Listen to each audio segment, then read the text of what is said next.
Namaste group clients, hope you are doing well at home and be safe.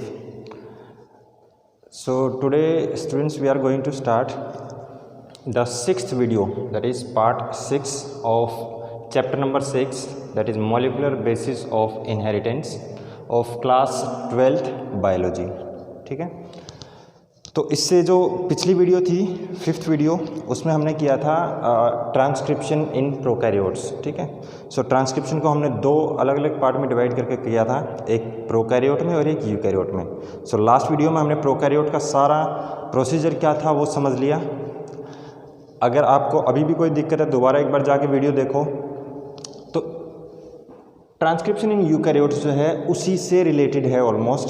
तो उसका जो formation of mRNA है primary transcript, that will be similar. ठीक है, कोई difference नहीं होगा except the name of enzyme. ठीक है, तो स्टार्ट करते हैं ट्रांसक्रिप्शन इन यूकैरियोट्स. सबसे main point that it is monocistronic and non continuous. Cistron क्या होता है मैंने लास्ट वीडियो में बता दिया था आपको. Cistron is the segment of DNA which will code for a particular polypeptide.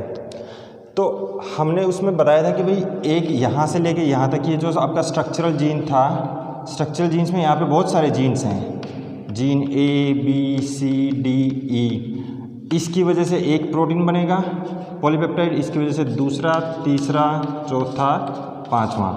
ठीक है, मतलब एक डीएनए के सेगमेंट से एक कंप्लीट आरएनए बन रहा है, उस आरएनए से 5 डिफरेंट टाइप के आपके प्रोटीन बनेंगे. तो इस चीज़ को बोलते हैं हम पॉलीसिस्ट्रोनिक, कि एक ही रीजन के अंदर मल्टीपल सिस्ट्रॉन्स हैं और वो सारे के सारे एक के बाद एक टेंडमली प्रेजेंट हैं. टेंडमली मतलब जस्ट एक के बाद एक. तो इसलिए हमने उसको बोला था प्रोकैरियोट्स को पॉलीसिस्ट्रोनिक एंड कंटिन्यूअस. पर यहाँ पे क्या होगा, यहाँ पे वो है मोनोसिस्ट्रोनिक एंड नॉन कंटिन्यूअस यूकैरियोट्स के केस में. तो सबसे मेन पॉइंट यही आ गया पहले तो, it is monocistronic and non continuous.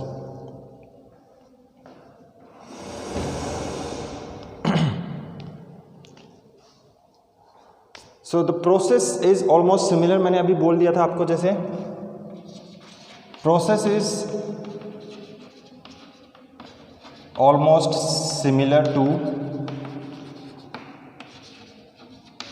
Prokaryotes. तो जैसे प्रोकैरियोट्स में था सेम वही चीज़ है, एक्सेप्ट अब यहाँ पे आ गया वो एक्सेप्ट क्या चीज़ है. हमने उसमें बताया था प्रोकैरियोट्स के अंदर कि only single type of RNA polymerase will code for all different type of RNA. ठीक है, तो यहाँ पे क्या होगा, 3 different types of RNA polymerase, और तीनों डिफरेंट टाइप के आरएनए पॉलीमरेज जो है वो डिफरेंट टाइप के आरएनए बनाएंगे. ठीक है, तो फर्स्ट टाइप है आपकी RNA polymerase 1, RNA polymerase 2. Short form लिख रहा हूँ मैं, पॉलीमरेज की जगह पे सिर्फ पोल लिख रहा हूँ. तीसरा आरएनए पोल 3. ठीक है, अब तीनों डिफरेंट टाइप के आरएनए पॉलीमरेज ने किस टाइप का आरएनए बनाना है वो इसके सामने लिखते हैं. Form rRNA. RRNA means ribosomal RNA, मैंने उसमें बताया था लास्ट वीडियो में. और स्पेसिफिकली कौन कौन सा आरआरएनए, देखो आपको अगर आपने 11th में ये चीज़ देखी होगी तो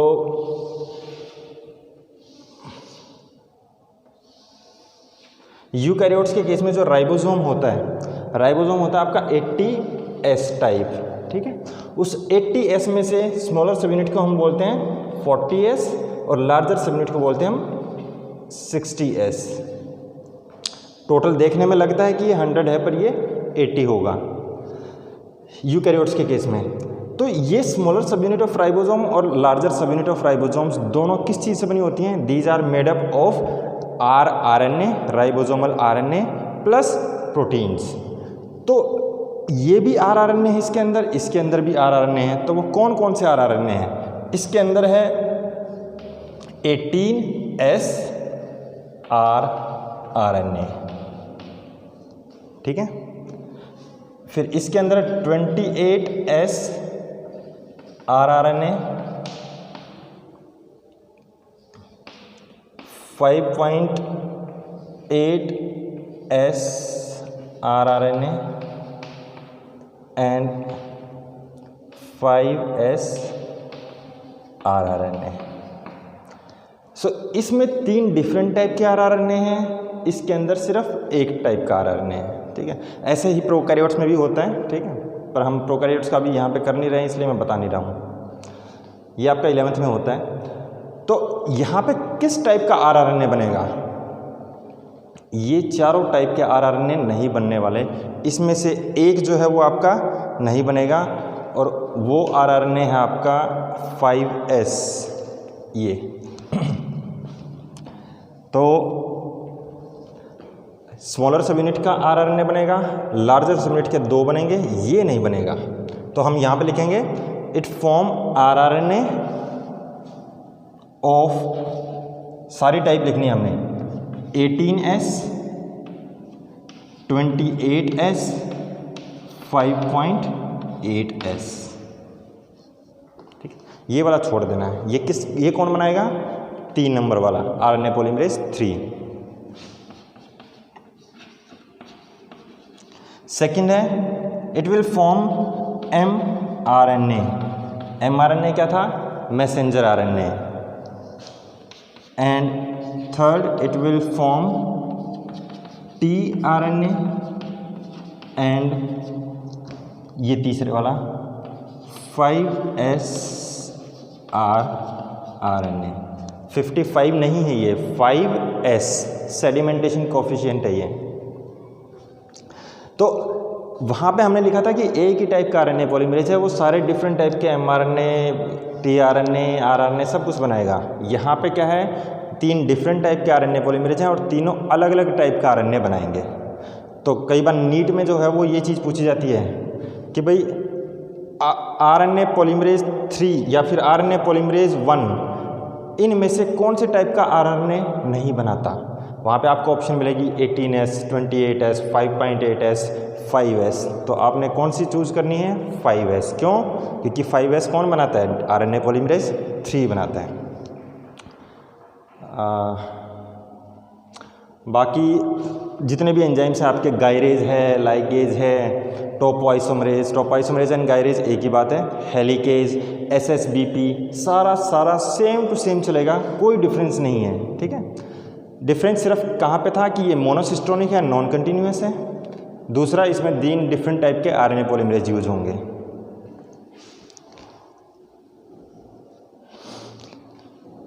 फिर तीसरा एक पॉइंट और लगा देते हैं भाई कि इसके अंदर जो कोडिंग सीक्वेंसेस होंगी, कोडिंग सीक्वेंस मतलब जिसकी वजह से कोई आरएनए बने, कोई प्रोटीन बनेगा, ठीक है। कोडिंग सीक्वेंसेस जो है उसको बोलते हैं हम, they are called as exons और नॉन कोडिंग। अब इस कोडिंग को आप उस कोडिंग से मत कंफ्यूज करना जो हमने बोला था कोडिंग स्ट्रैंड नहीं, स्ट्रैंड की बात नहीं कर रहे, कोडिंग सीक्वेंस मतलब ऐसी डीएनए की सीक्वेंस जिसकी वजह से एक पॉलीपेप्टाइड बनेगा, ठीक है। सो इसमें जब आरएनए बनता है यूकैरियोट्स में, तो वो आरएनए जो होगा उसके अंदर कोडिंग सीक्वेंसेस भी होंगी, उसके अंदर नॉन कोडिंग सीक्वेंसेस भी होंगी। कोडिंग सीक्वेंसेस को हम एक्सोन बोल रहे हैं, नॉन कोडिंग सीक्वेंस को हम बोलेंगे इंट्रॉन्स। तो अल्टीमेटली हमने क्या करना है? इंट्रॉन्स को हमने क्या कर देना है? रिमूव करना है, तो ताकि सिर्फ एक्सोन बच जाएं और उन एक्सोन्स को हमने जोड़ देंगे तो हमारा जो आरएनए है वो कंप्लीट होगा। कंप्लीट तब भी नहीं होगा, उसके बाद भी 3 स्टेप और होते हैं। तो बस आप फिलहाल इतना याद रखो कि कोडिंग सीक्वेंस जो है mRNA के अंदर, अगर हमने बोला कि भाई ये इतना बड़ा डीएनए था, डीएनए में यहाँ पे पहले प्रमोटर लगता है, टर्मिनेटर, तो mRNA कहाँ से कहाँ तक बनेगा, सिर्फ यहाँ से यहाँ तक। तो इस आरएनए के अंदर भी सॉरी इस आरएनए के अंदर भी coding and non coding part है। अब जैसे मान लो ये कोडिंग पार्ट है, इसकी वजह से कोई प्रोटीन बनेगा, इसकी वजह से नहीं बनेगा, इसकी वजह से बनेगा, इसकी वजह से बनेगा।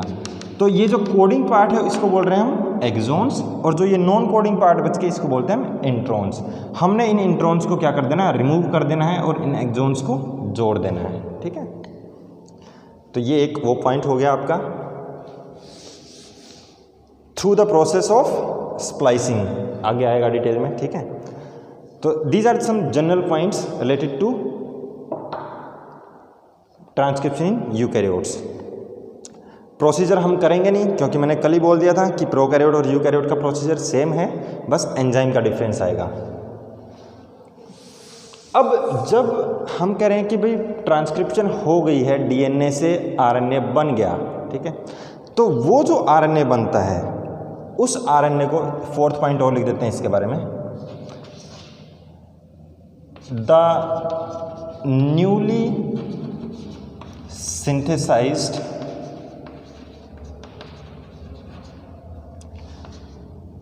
आरएनए फ्रॉम डीएनए बाय कौन सी process, transcription, is called as, क्या बोलते हैं उसको, हम बोलते हैं यहाँ पे प्राइमरी ट्रांसक्रिप्ट, ट्रांसक्रिप्शन से बना है ट्रांसक्रिप्ट, और हेट्रोजीनियस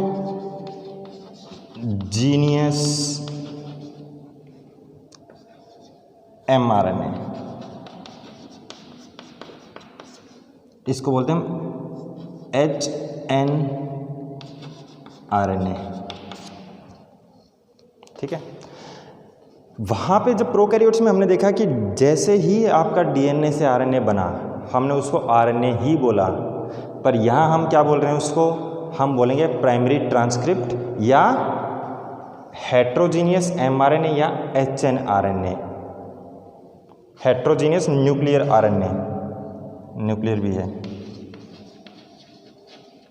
हेट्रो H यहाँ से लिया, N यहाँ से लिया, आरएनए। तो जो ट्रांसक्रिप्शन इन यूकैरियोट्स में उससे प्रोडक्ट क्या बना, HNRNA या प्राइमरी ट्रांसक्रिप्ट या हेट्रोजीनियस न्यूक्लियर एमआरएनए। अब इस आरएनए को असली आरएनए बोलने के लिए इसमें कुछ मॉडिफिकेशन करवाने पड़ेंगे। ठीक है, अभी ये मैच्योर आरएनए नहीं बोल सकते हम इसको, तो क्या क्या उसके अंदर चेंजेस होंगे।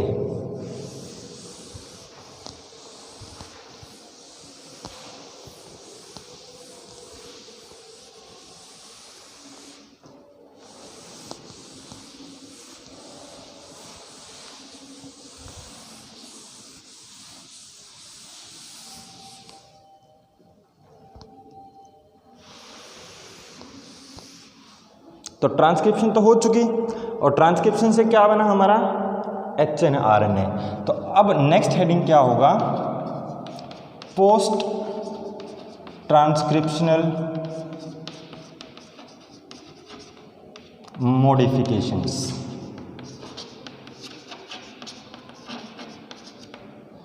पोस्ट मतलब बाद में, ट्रांसक्रिप्शन मतलब ट्रांसक्रिप्शन के बाद, मॉडिफिकेशन मतलब जो HNRNA बन गया, अब उसके अंदर कुछ मॉडिफिकेशंस करवानी है, तभी उससे हम जो बनेगा उसको बोलेंगे हम mature RNA. So post transcriptional modifications के अंदर क्या होगा, जो हमने एक डायग्राम बना देते हैं छोटा सा, जैसे कल बनाया था।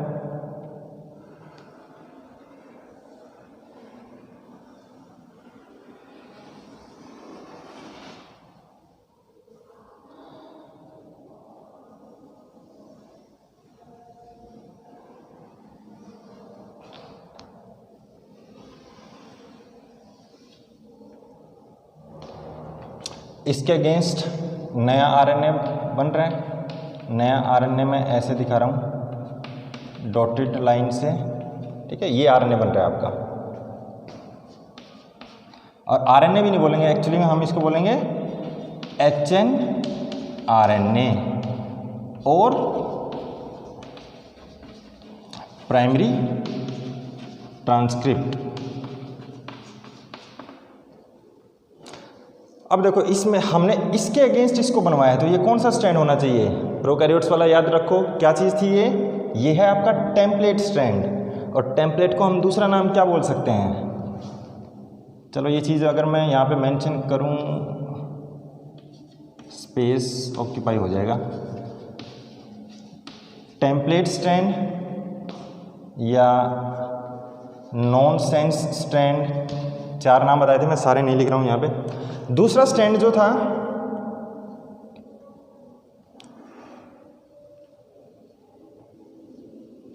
तो ये वाला जो स्ट्रैंड होगा हरदम, वो क्या होगा? 3' to 5'। तो इसका अपोजिट जो स्ट्रैंड होगा वो है 5' to 3'। तो जब भी नया आरएनए बनेगा वो किस डायरेक्शन में बनेगा? Always it will be on 5' to 3' direction. देखो 5' बन चुका है, नया बनता जो जाएगा, जहाँ तक जाएगा वो 3' एंड उसका नया बनता जा रहा है। 5' तो यहाँ पे आगे निकलता जाएगा, जैसे जैसे ये यहाँ पे बबल आगे सरकता जाएगा, आपका आरएनए जो है वो और लंबा होता जाएगा। तो this will be the 5' and and this will B 3' and. तो चाहे आपका डीएनए का स्ट्रैंड हो नया, चाहे वो आरएनए हो, it will always form in 5' to 3' direction only. तो जो दूसरा स्ट्रैंड है इसको हम क्या बोलते हैं? Coding strand. सारे नाम नहीं लिखूंगा क्योंकि ये कल हम ऑलरेडी कर चुके हैं। तो इससे क्या बना? ये बना HNRNA। तो मैं यहाँ पे बना देता हूँ इसको HNRNA, ठीक है। और HNRNA के अंदर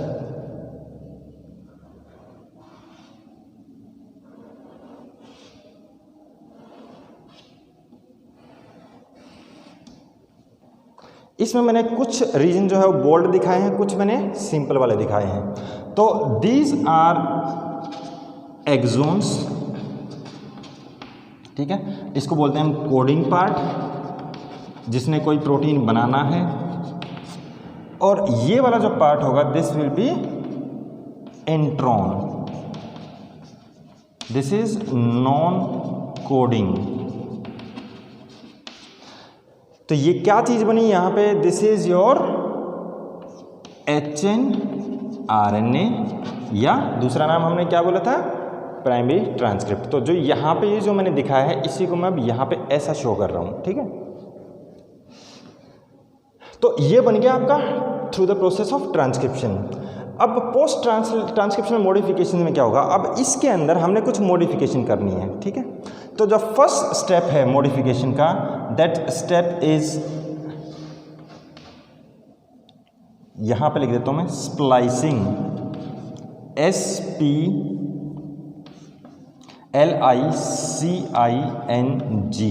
splicing. Splicing is removal of introns. और इंट्रॉन्स क्या थे आपके? Non coding part. तो इसमें से हमने नॉन कोडिंग पार्ट को हटा देना है। तो हमें क्या कर रहे हैं? दिस इज एक्सॉन 1, तो शॉर्ट फॉर्म में मैं लिख रहा हूं इसको, this is E1, E2, E3, E4। Intron को मैं लिख देता हूं यहाँ पे I1, I2, I3, I4 और I5, ठीक है। आई होप कि आपको ये चीज़ समझ में आ रही होगी। एक्सोन को मैंने ई से डिनोट किया है, एक नंबर वाला E1 लिख दिया, सेकंड वाला E2, E3, ऐसे ही इंट्रोन किया मैंने। So first step is splicing. So in post transcriptional modification there are 3 steps. First one is splicing, second is capping, and third step is tailing. ठीक है। तो तीनों स्टेप के अंदर क्या क्या होता है? पहले स्टेप में स्प्लाइसिंग में रिमूवल ऑफ इंट्रॉन, तो इंट्रॉन को हमने निकालना है। तो निकालना कैसे है? कोई भी इंट्रॉन जो होगा, स्प्लाइसिंग क्या होता है? This is removal of intron. अब इंट्रॉन जो है, अब मान लो ये इंट्रॉन है सॉरी। इंट्रॉन के अंदर कुछ ना कुछ तो सीक्वेंस होगी न्यूक्लियोटाइड की, क्योंकि ये आरएनए है, आरएनए के अंदर AUGC होगा। तो चाहे वो एक्सॉन हो चाहे इंट्रॉन, वहाँ न्यूक्लियोटाइड तो होंगे। तो every intron will be initiated by start with GU and it will end with AG, ठीक है। This is also called as GU-AG rule, ठीक है। तो जहाँ पे ये दो चीज़ मिल गई उसको, उसके बीच वाला पार्ट क्या है? इंट्रॉन है। तो इस पार्ट को आइडेंटिफाई करना, ठीक है, और इसका रिमूवल करना, this is facilitated by some proteins called as SNRNPs या SNRPs भी बोलते हैं इसको, ठीक है। SNRNP की फॉर्म प्रोटीन्स की हेल्प से। इसका पूरा नाम क्या है? Small nuclear ribonucleoproteins, ठीक है। पूरा नाम लिख देता हूँ, small nuclear ribonucleoproteins.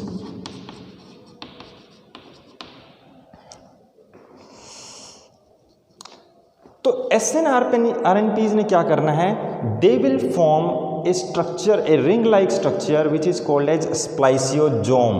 तो इस वाले स्ट्रक्चर को वो क्या करेगा? अब जैसे मान लो ये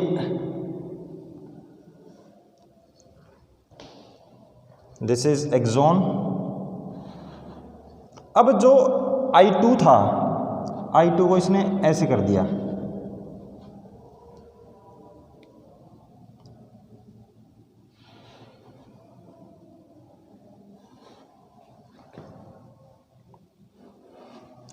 अब ध्यान से देखना इसको।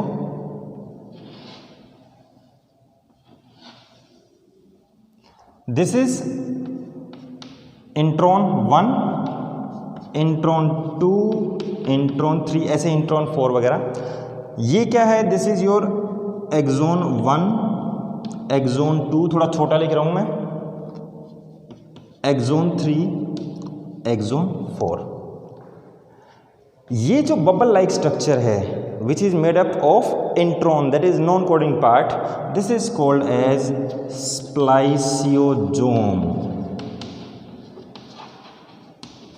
ठीक है। So intron will be converted into spliciosome with the help of SNRNPs, ठीक है। ये वाले प्रोटीन बनाएंगे इसको। तो स्प्लाइसियोसोम क्या करेगा? Ultimately bubble like structure, it will come out and only exons will remain, ठीक है। और ये एक्सॉन्स जो है वो बाद में क्या करेंगे? आपके ज्वाइन हो जाएंगे। सो स्प्लाइसियोसोम जो है वो बनाना और इसको रिकग्नाइज करना इंट्रॉन को, that is done by SNRNPs। और स्पेसिफिकली अगर नीट में पूछा जाए तो कौन से SNRNP? U1, U2, U3 नहीं आएगा, 4 आएगा डायरेक्टली, U5 एंड U6। ये क्या है आपके? These are SNRNPs। ये वाले SNRNPs हैं 5, ठीक है। तो नीट में कई बार ऐसा भी पूछा जा सकता है कि भाई जो आपके ये बने हैं स्प्लाइसियोसोम, वो कौन से SNRNPs की वजह से बने हैं? यहाँ पे वो 4-5 नाम लिख दे, 4 नाम लिखेगा, 4 में से U3 भी होगा, और U3 है तो क्वेश्चन कैसे बनेगा? Which of the following ribonucleoproteins are not involve in the formation of spliceosome? तो आपका आंसर क्या होगा? U3, क्योंकि U3 कुछ है ही नहीं, एग्जिस्ट ही नहीं करता वो। तो स्प्लाइसियोसोम, इंट्रॉन हट जाएंगे तो बचेगा क्या आपका? ओनली कोडिंग पार्ट, दिस, ठीक है। अब इसके अंदर क्या करेंगे? सेकंड स्टेप आएगा, second step capping.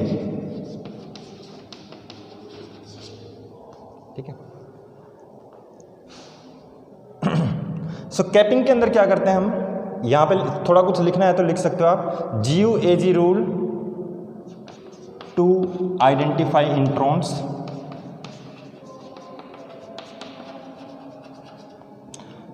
and remove them by help of SNRNPs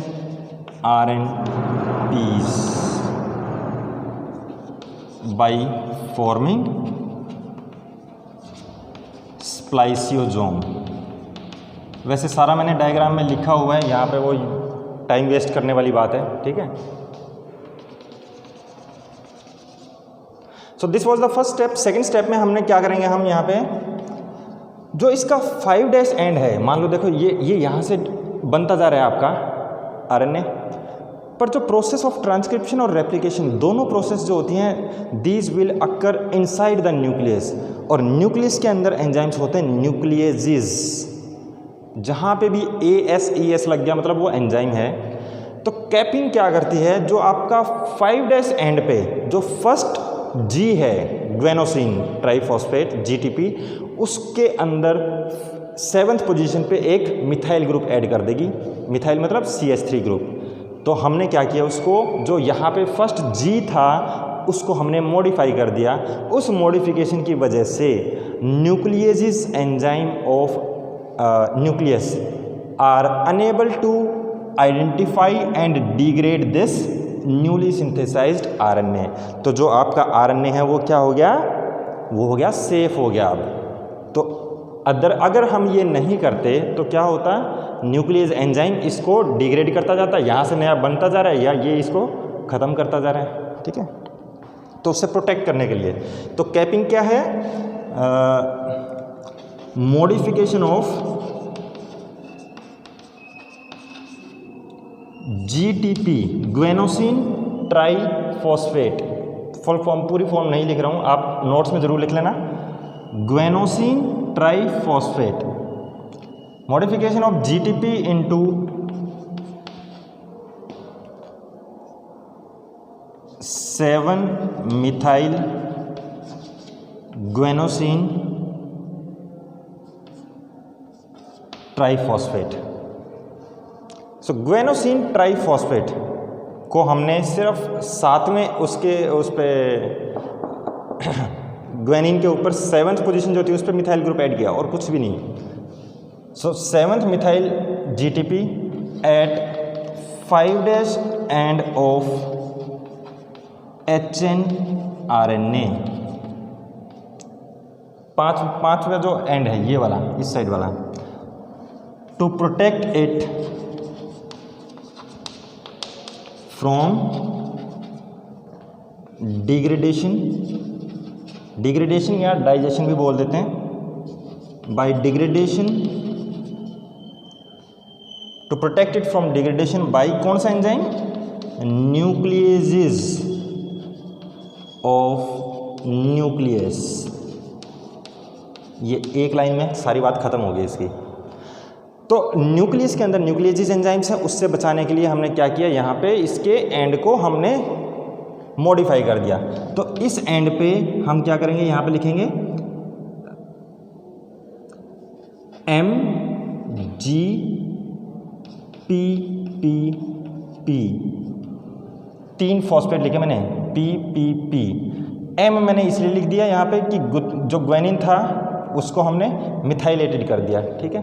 so the addition of methylated GTP at 5' end, ये आपका 5' एंड है, ये आपका 3' एंड है।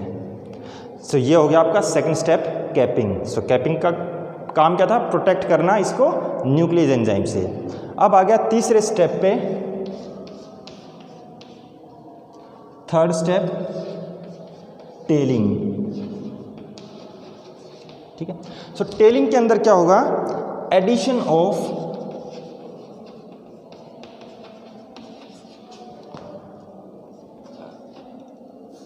(200 से 300)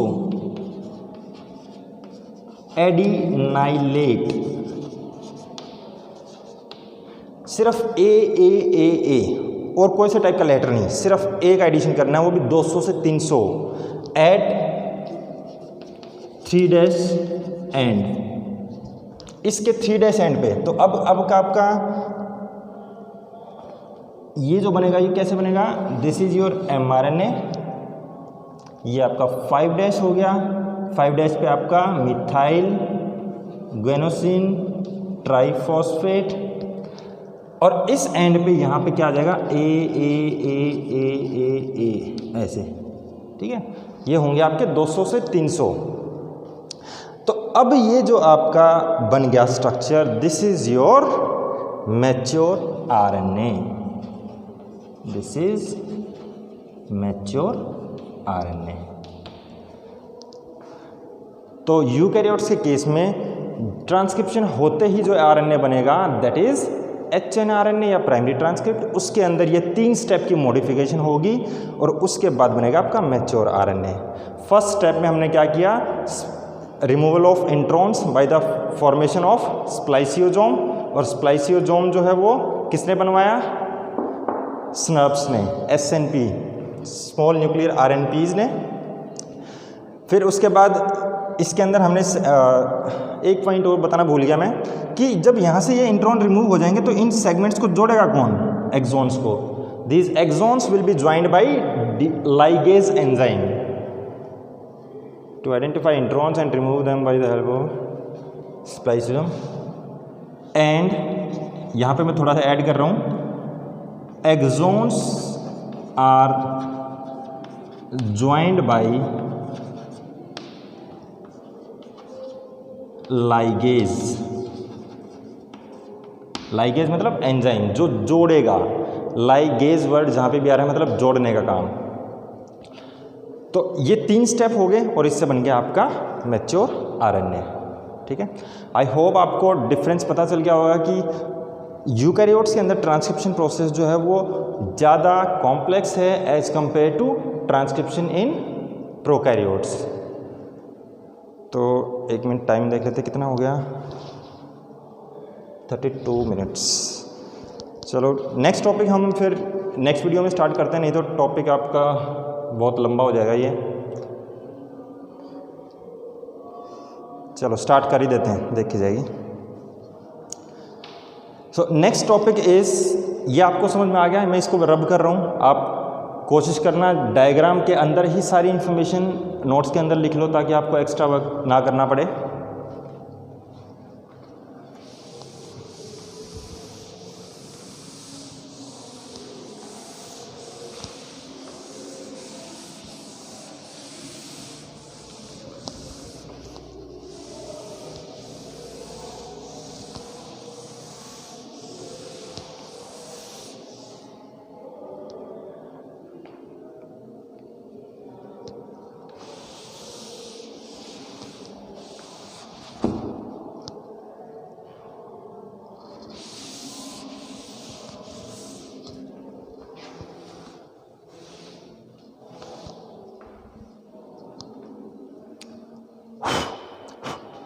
So now we are starting with next topic and the name of topic is genetic code.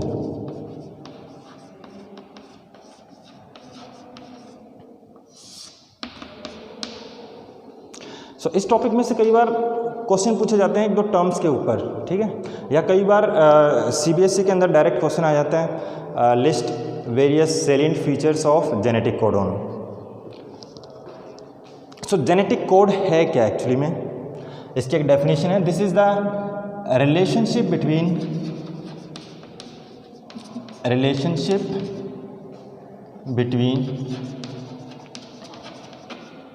Nucleotide sequence in mRNA and the polypeptide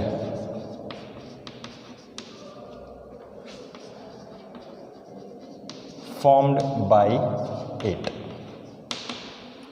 ठीक है, इस लाइन का मतलब क्या है, हमारे पास डीएनए है, डीएनए से आरएनए बनता है, एमआरएनए से बनता है प्रोटीन। ये बात हम पहले ही कर चुके हैं शायद सेकंड या थर्ड वीडियो में। तो जो प्रोटीन बनता है, प्रोटीन के अंदर मैंने स्टार्टिंग में पहले ही बताया था कि जो एमआरएनए होगा, अब मान लो ये एचएनआरएनए से कंप्लीट मैच्योर आरएनए बन गया था। आरएनए के अंदर क्या होगा, सीक्वेंस होगी किसकी, AUGC GACU, कुछ ना कुछ न्यूक्लियोटाइड की सीक्वेंस होगी, ठीक है। तो इस न्यूक्लियोटाइड सीक्वेंस के बेसिस पे आपका प्रोटीन बनेगा, ठीक है। मतलब उस प्रोटीन के अंदर कौन से अमाइनो एसिड होंगे, these will be decided by the sequence of nucleotides present in mRNA। सो ये आपका mRNA है और उससे कौन सा प्रोटीन बनेगा, उस प्रोटीन के अंदर क्या अमाइनो एसिड होंगे, तो वो सीक्वेंस अमीनो एसिड की सीक्वेंस है, that sequence of amino acid this will be decided by the sequence of nucleotide in RNA mRNA। तो ये टॉपिक स्टार्ट करने में एक 2-3 साइंटिस्ट का नाम है। सबसे पहले एक साइंटिस्ट का नाम है, मैं देखता जाता हूँ इसमें से, जॉर्ज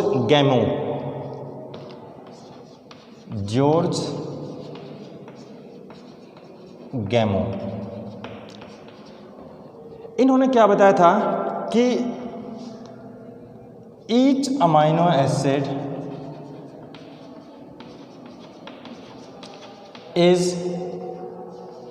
कोडेड और फॉर्म्ड बाय 3 न्यूक्लियोटाइड्स, और इस 3 न्यूक्लियोटाइड के स्टेप को हम क्या बोलते हैं, हम ट्रिपलेट, और इस ट्रिपलेट का दूसरा नाम है कोडोन, CODON। मतलब triplet of nucleotide is responsible for formation of a single amino acid, ठीक है। हम प्रोटीन की बात नहीं कर रहे हैं, अमाइनो एसिड। तो हमारे पास न्यूक्लियोटाइड्स कितने हैं, सिर्फ 4, ATGC, ठीक है। और हमारे पास अमाइनो एसिड कितने हैं, 20, आगे 21 भी आ चुका है, आगे मतलब हायर बुक्स में जाओगे तो और भी ज़्यादा हैं, सोलेनोसिस्टीन वगैरह है 21 नंबर पे, पर हम 20 ही लेके चलते हैं, 12th तक आपका 20 ही है। तो अमाइनो एसिड हमारे पास 20, न्यूक्लियोटाइड हमारे पास 4। तो ऐसा तो हो नहीं सकता कि भाई एक न्यूक्लियोटाइड एक अमीनो एसिड बनाता हो, क्यों? क्योंकि अगर 4 टाइप के न्यूक्लियोटाइड है और इससे 4 टाइप के अमीनो एसिड बनते हैं, अगर एक लेटर से एक अमीनो एसिड बनता, तो अगर एक लेटर से एक अमीनो एसिड बनता तो हमारे पास 4 अमीनो एसिड बनते। अगर हम मान के चलें कि भाई 2 लेटर का सेट जो है, 2 न्यूक्लियोटाइड का सेट एक अमीनो एसिड बनाता है, ठीक है। तो हमारे पास कॉम्बिनेशन क्या हो जाते हैं, एक बार मान लो ए का टी के साथ, एक का जी के साथ, ए का सी के साथ 3, फिर टी का जी के साथ, जी का सी के साथ 2, 5, ऐसे करके कॉम्बिनेशन बढ़ते चले गए। तो अगर 2 का होता तो हमारे पास 8 अमीनो एसिड बनते सिर्फ, ठीक है। बट अगर 3 लेटर का सेट हो तो हमारे पास कॉम्बिनेशन बनते हैं 64, ठीक है। 3 लेटर से 64 डिफरेंट टाइप ऑफ कॉम्बिनेशन बनेंगे और हम इसको बोलेंगे 64 कोडोन्स। देखो 8 से तो काम चलना नहीं था क्योंकि हमारे पास अमीनो एसिड कितने हैं, 20, पर इससे तो काम चलना नहीं। तो उसने क्या बताया जॉर्ज गैमो ने कि जो कोडोन्स हैं, जो ट्रिपलेट है, वो 3-3 लेटर का सेट होगा और उसी की वजह से हम 20 अमीनो एसिड बना पाएंगे। अब यहाँ भी एक झोल है, क्या कि भाई अमीनो एसिड हमारे पास 20, कोडोन बन गया, हमारे पास कॉम्बिनेशन बन गए 64। तो इसका क्या मतलब है कि कुछ अमीनो एसिड ऐसे होंगे, the single amino acid can be coded by more then 1 type of codon. मतलब इसका मतलब क्या है कि कोई 5 या 6 कोडोन ऐसे भी होंगे जो एक ही टाइप का अमीनो एसिड बनाते हैं। जैसे मान लो मिथ्योनिन, एग्जाम्पल बता रहा हूँ कि ये एक अमीनो एसिड है, it can be coded by more than 5 to 6 codons. Codon क्या है? एक सेट ऑफ लेटर है, चाहे वो लेटर ए यू जी हो, जी यू जी हो, सी यू जी हो, ऐसे करके। तो 3 लेटर का जो सेट है कोडोन्स, 5 या 6 कोडोन एक अमीनो एसिड को भी बना सकते हैं, तभी जाके 64 कोडोन यूटिलाइज होंगे। ठीक है, तो इससे एक टेबल बनेगी आपकी, वो टेबल बुक में शायद एनसीईआरटी में दी होगी, मैं यहाँ पे देख लेता हूँ अगर बनी है तो।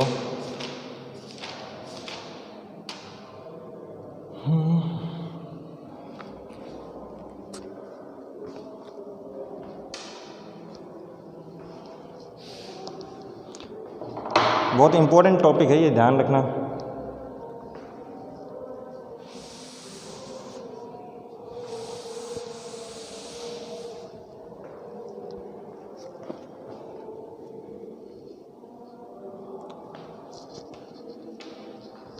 एक टेबल बनाते हैं हम।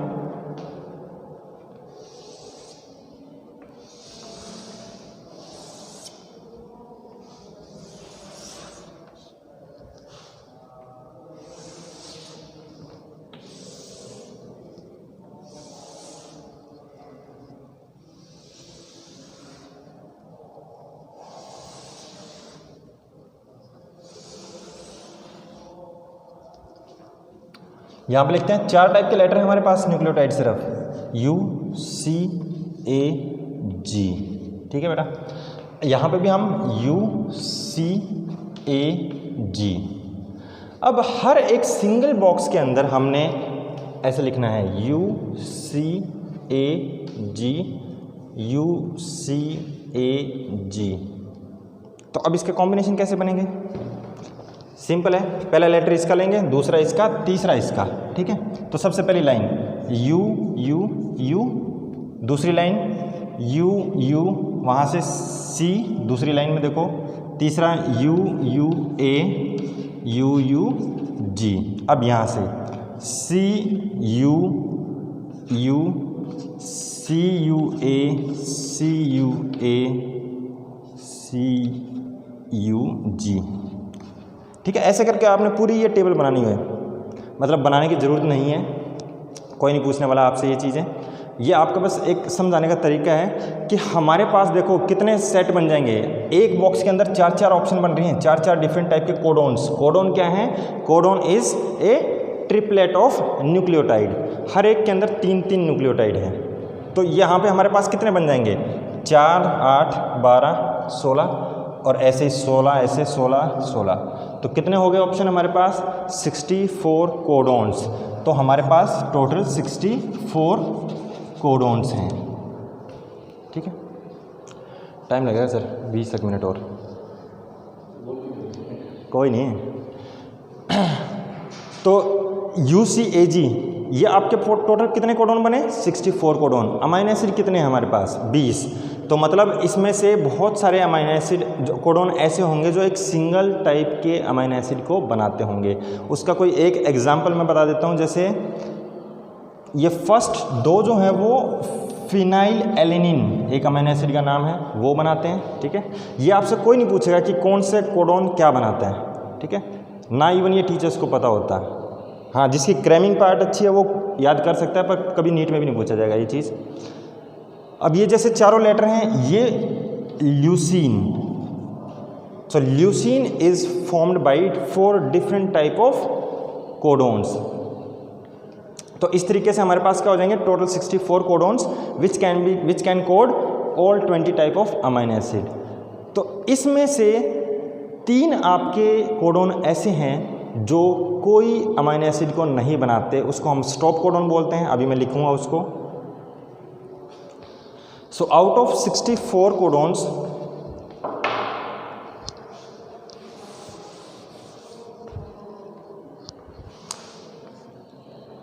वन इज स्टार्ट कोडोन, इसका नाम है, आपसे ये पूछा जा सकता है AUG, ये एक स्टार्ट कोडोन है। ठीक है, and it will also code for कौन सा अमाइनो एसिड? मिथियोनीन। मिथियोनीन। ये चीज़ आपने नोट करके रखनी है। There is only single start codon AUG which will code for methionine, और 3 स्टॉप कोडॉन्स हैं UAG, UGA and UAA. These are 3 stop codons. They will not form any amino acid, वो कोई amino acid बनाएंगे ही नहीं। ठीक है, जहाँ पे ये कोडॉन आ गया वहाँ पे आपका प्रोटीन सिंथेसिस स्टॉप हो जाएगी। मतलब mRNA के ऊपर है ये सारे। ठीक है, तो mRNA से ही प्रोटीन बनना है आपका। आप नेक्स्ट प्रोसेस करोगे ट्रांसलेशन, उसमें ये चीज़ और अच्छे से क्लियर हो जाएगी आपको। तो स्टार्ट कोडॉन इनमें से 64 में से एक स्टार्ट कोडॉन है, वो मिथियोनीन अमाइनो एसिड भी बनाता है, और 3 आपके स्टॉप कोडॉन है। तो काम के कोड कितने हुए इसमें से? 61। 3 तो आपके स्टॉप कोडॉन रह गए। ठीक है,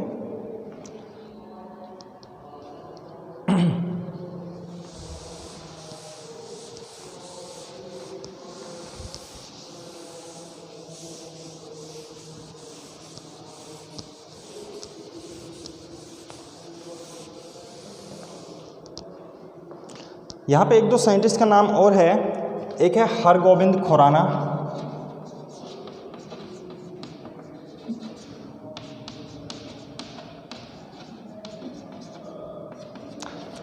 इन्होंने क्या किया, आर्टिफिशियली एक mRNA बनाया, और उस mRNA से क्या प्रोटीन बनेगा। तो मतलब the relationship between the nucleotides of RNA and amino acid वो क्या होगी, this will be explained by Hargobind Khorana. So इसने क्या किया था,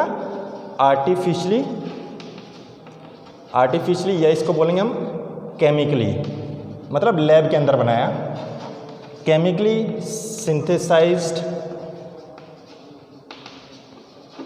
mRNA। तो उन्होंने mRNA ही बना लिया अपनी मर्जी से, डिफरेंट टाइप के न्यूक्लियोटाइड की सीक्वेंस लेके, जो उनकी मर्जी थी। ठीक है, तो आर्टिफिशियली बना लिया। तो जब उसने आर्टिफिशियली RNA बनाया है अपनी मर्जी से सीक्वेंस लेके, तो उसी की मर्जी के अकॉर्डिंग आपके अमाइनो एसिड भी बनेंगे, और उसी के अकॉर्डिंग आपका प्रोटीन भी बनेगा। ठीक है, दूसरा साइंटिस्ट था नीरेनबर्ग, मार्शल नीरेनबर्ग। इन्होंने क्या किया, सिंथेसाइज्ड प्रोटीन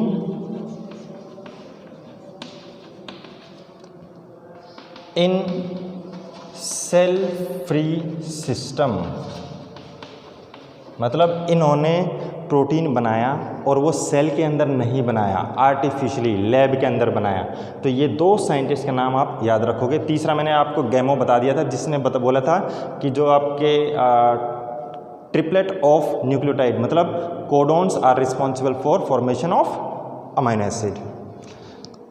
तो अब आते हैं इसके मेन उस पे, जो क्वेश्चन आपका NCERT में पूछा जाता है, और क्वेश्चन है directly salient features of genetic code।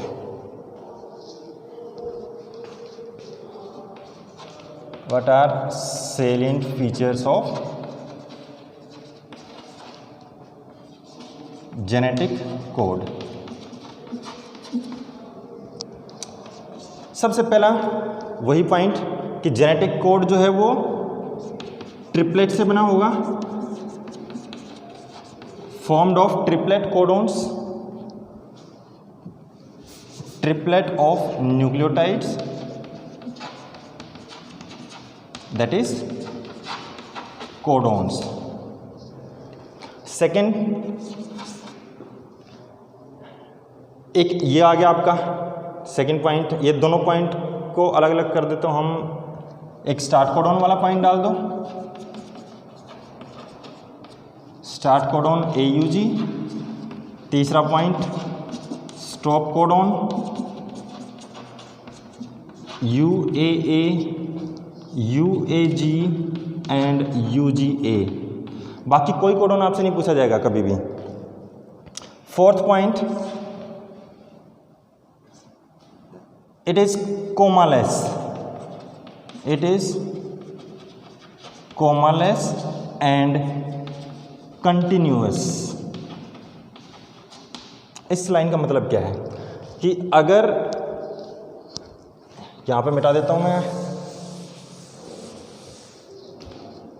कि अगर मैं ये बोल रहा हूं this is the sequence of nucleotides in mRNA AUGCGUA, तो यहां पे कोई कभी भी गैप नहीं आ सकता। कोडोन अगर हमने बनाना है तो एक कोडोन ये और जस्ट उसके अगले लेटर से ही दूसरा कोडोन ये स्टार्ट हो जाएगा, फिर तीसरा कोडोन ऐसे ही। तो there will be no space, commaless, कोई कोमा वगैरह कुछ नहीं होगा, कंटिन्यूअस तीन तीन लेटर के सेट बनते चले जाएंगे। इस लाइन का मतलब ये है, it is commaless and continuous. Next point, codons are unambiguous and specific. अब इस लाइन का मतलब समझो, हमने अभी 64 कोडोन बनाए थे, उसमें से एक पर्टिकुलर कोई भी कोडोन उठा लो, वो एक ही अमाइनो एसिड को बनाएगा। जैसे मान लो हमने यू बोला था, तो ये वाला कोडोन हरदम फिनाइल एलेनिन ही बनाएगा, ये कभी भी दूसरा अमाइनो एसिड नहीं बना सकता। हर एक कोडोन एक पर्टिकुलर टाइप का अमाइनो एसिड बनाएगा। So these codons are quite specific या अनएम्बिगुअस, इसका मतलब ये है। सो कोडोन आर अनएम्बिगुअस, तो इसका लिख सकते हैं हम, एवरी कोडोन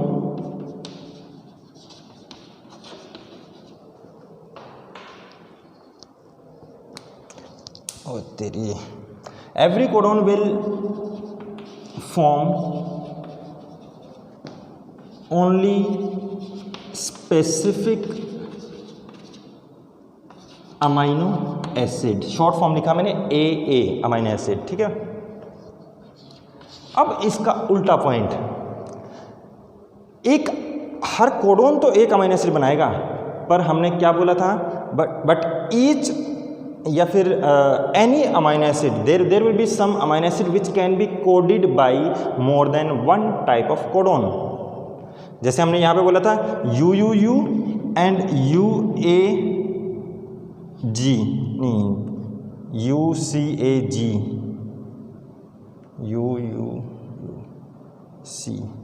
UAC, ये दोनों अमाइनो एसिड क्या हैं, फिनाइल एलेनिन बना रहे हैं।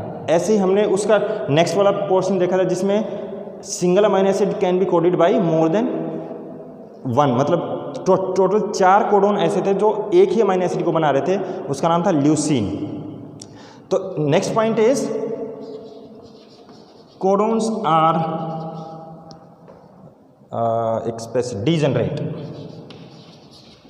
डीजेनरेट, इसको बोलते हैं डीजेनरेसी ऑफ कोडोन्स, ठीक है। So codons are degenerate, that is single amino acid can be formed by, formed मैं वैसे लिख रहा हूं, अदरवाइज आपको कोड लिखना चाहिए। Amino acid can be coded by more than one codon, ठीक है। ये दोनों पॉइंट आपस में उल्टे हैं। 7वां, जेनेटिक कोड इज यूनिवर्सल। अब इसका क्या मतलब है, यूनिवर्सल का मतलब है कि अगर मैं बोलता हूं कि यू जो है वो फिनाइल एलेनिन बनाएगा अमाइनो एसिड, तो चाहे वो यू आपका प्रोकैरियोट में है, चाहे वो यूकैरियोट में हो, कोई भी ऑर्गेनिज्म है, हरदम the same codon will code for same amino acid. तो इट इज यूनिवर्सल का मतलब है, means same codon will code for same amino acid in every organism. तो चाहे वो आपका प्रोकैरियोट हो या यूकैरियोट हो।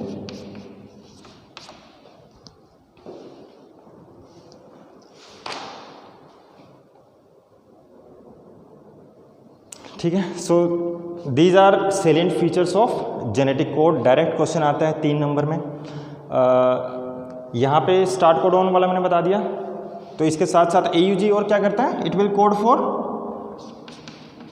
Methionine also. तो ये अपने आप में स्टार्ट कोडॉन भी है और अमाइनो एसिड भी बनाता है। तो काम के हमारे कितने कोडॉन हुए, 64 में से 61। 3 कोडॉन कुछ काम नहीं करेंगे, वो ट्रांसलेशन प्रोसेस को स्टॉप करेंगे, UAA, UAG and UGA। That's why we are calling it stop codons. ठीक है बेटा। So today we have completed transcription in eukaryotes, post transcriptional modifications as well as genetic code.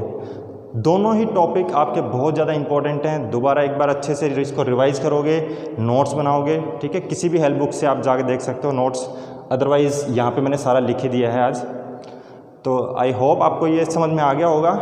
तो next topic हम करेंगे translation most probably. तो तब तक के लिए थैंक यू, गुड बाय।